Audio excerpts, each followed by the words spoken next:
Hello everyone. In this video, we will be looking into loops. We will discuss in detail about while and for loop. I have created a notebook with the name as loop statements. Let's start with the while loop. While loop is a loop which keeps running until a certain condition is met. Let's see this with an example. So I will create a variable y equal to 0, enter while, then we have the condition y is less than 10, let's say, then print statement will come which says y is currently currently comma y, enter. Print statement again, then here it will be y is still less than 10, so then we will add 1 to y, and then we will use the assignment operator y plus equal to 1. Okay, so basically what we are trying to do here is we are going to print the values of y until the y value reaches 10. Okay, so any values which is less than 10 will be printed here. So let's see, let's run this code. We can see here it's the y value is being printed from 0 to 9. Okay, so again we are going to see how we can use while loop with an else statement. So I'm going to copy this code, the same code we are going to use in the end.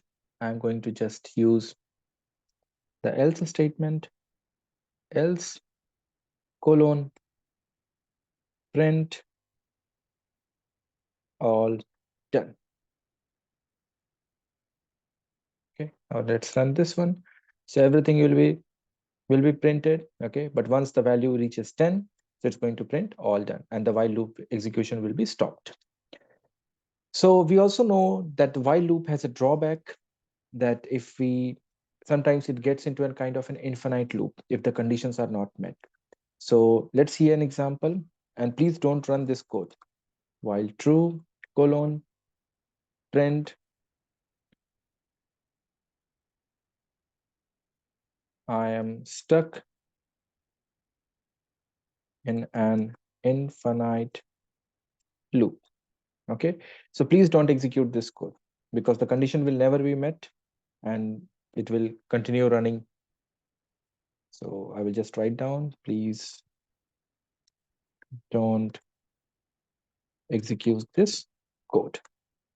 You can try with other codes of while loop. Now we will look into for loop. So let me create a list 1 equal to, it has following 1 comma 2 comma 3 comma 4 comma 5 comma 6 comma 7 comma 8 comma 9 comma 10. Okay, so we have a list which contains numbers from 1 to 10. So now if we want to print all the numbers which is present in the list, so we can use the for loop for num in list 1 colon, and then it will be print num. Okay, so if we execute this one, then it is going to give us all the numbers which is present inside the list. Now we will see how we can print out the odd and even numbers of the list.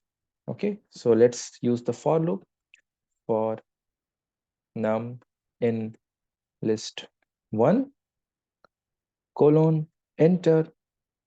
If statement will come if num percentage 2 equal to 0 colon, then this will be a even number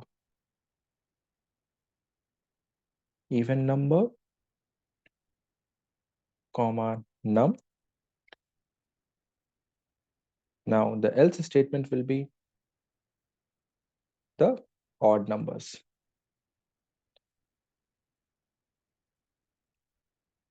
odd numbers comma num.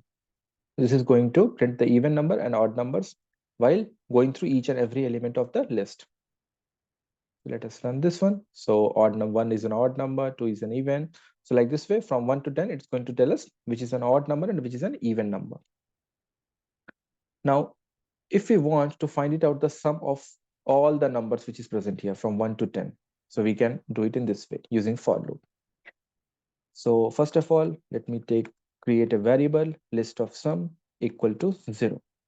Then enter for num in list 1 colon enter list sum is equal to list sum plus number. Okay. Then we are going to print the list sum. Okay. So this is going to give us the, let me put some spaces so it becomes clear, more visible. It's going to print the sum of the all the elements which is present inside the list. So let me run this so we can know 55. So if we add all the numbers from 1 to 10, the result will be 55. We can also create nested loops. So nested loops can be created by using for while loop, while for loop, or while loop. But here in this case, we will see the nested loops using the for loop. Count equal to 1. So I've created a value variable called as count and initialized its value to 1. So for I in range 10, I'm specifying the range should be 10 of the value of I. Print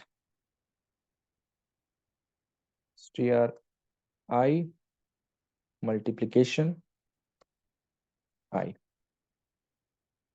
Then again for j loop, so I'm going to use the nested loops in range 0 comma I.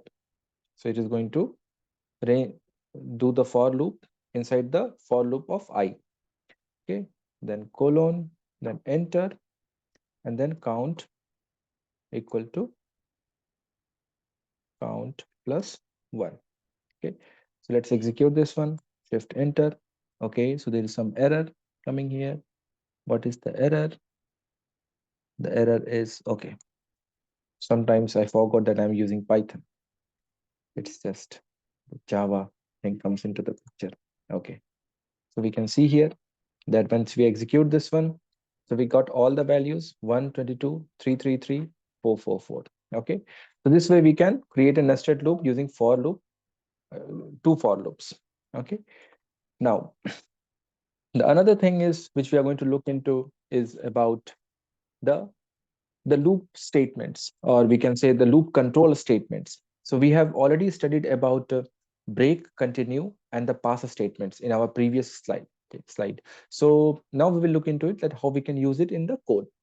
So let's use for loop I in range 10 to 50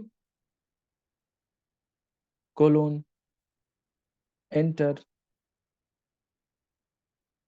print I. But we want to use the break statement. So we will provide the condition for the break statement. So it will be if the value of I is equal to 30 colon, then break. Okay. So once we execute this one, what, 1 second, equal to 30. Okay, yeah, so, okay. Now, what we are doing here is, like, we know that our range of numbers is between 10 to 50, but we have used the break statement. Now, what does this break statement does? So whenever there is a break statement inside a condition, the execution of the code will stop. So once it reaches the value of 30, we can see here, there's no execution. The numbers will not be printed. Okay. This was about the break statement. Now we will look into the continue statement. So again, we are going to use the for loop for j in range, let's say 1 to 15, 1 to 15, colon, print j. Now here we will provide the condition for the, if j is equal to 5, colon, enter, continue. which means even if the value of j is equal to 5, it's going to continue the execution. So see here, once we get the value of 5, then also the execution continued. Now, the next thing is what we are going to look into is the pass statement. So when we talk about the pass statement, so let's see this with an example. So again, we are going to use the for loop for k in range 1 comma 20 colon, we are going to use the pass statement. Okay, and we can use the print loop in CL. So basically, when we use the pass statement, no code will be executed. Okay, and the statement here in the print will be printed out.